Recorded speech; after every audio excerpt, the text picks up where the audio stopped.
20 kVA ইউপিএসের battery connection দেখব। এটা 12 volt 120 ampere hour. এগুলো হচ্ছে ডাই টাইপ ব্যাটারি। এইখানে টোটাল 24টা ব্যাটারি আছে, 6টা টাকে, একটা করে টাকে 4টা করে। এগুলো কানেকশান হচ্ছে একটা প্লাস আরেকটা মাইনাস, আরেকটা প্লাস আরেকটা মাইনাস, এইভাবে সিরিজে কানেকশান করা আছে প্রতিটা ব্যাটারি। এইভাবে আমার প্রথম থেকে লাস্ট পর্যন্ত 24টা ব্যাটারি, 2টা মাথা এবং মাঝে যে 13 নম্বর ব্যাটারি, ওইখান থেকে মাইনাস থেকে একটা কমন নেওয়া হয়েছে এই ব্যাটারি কানেকশানে।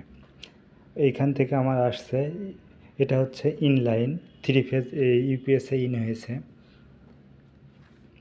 আমরা একটু আসি নিচের দিকে। এটা হচ্ছে 3 ফেজ ইনলাইন। পাশে যেটা আছে এইটা হচ্ছে 220 লাইন, অর্থাৎ আউটলাইন হয়েছে আমার 220, আর মাঝে 3টা হচ্ছে ব্যাটারি কানেকশান, 2টা সিরিজ মাথার মাঝে একটা কমন। কানেকশানটা দেখি। এটা হচ্ছে নিচে আর্থিং লাগানো আছে আর 3টা ফেজ মাঝে নিউট্রাল। এটা হচ্ছে ইনলাইন ইনকামিং ইউপিএসের। উপরের পার্টটা হচ্ছে আউটগোয়িং। এটা একটা সুবিধা হলো যে আউটপুট আমি 3 ফেজের নিতে পারবো এবং 220 নিতে পারবো। তো আমরা এখানে আউটপুট 220 নিয়েছি।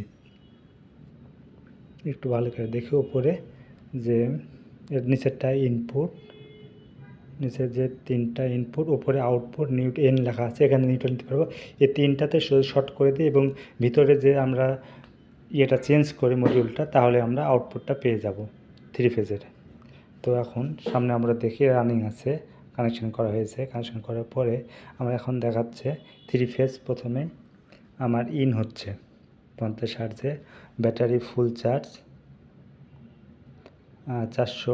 897 মিনিট সে ব্যাকআপ দিবে। এবং আমি যে লোডটা ইউজ করতেছি সেটা হচ্ছে 221 ভোল্ট 50 হার্জ এবং আমার লোড আছে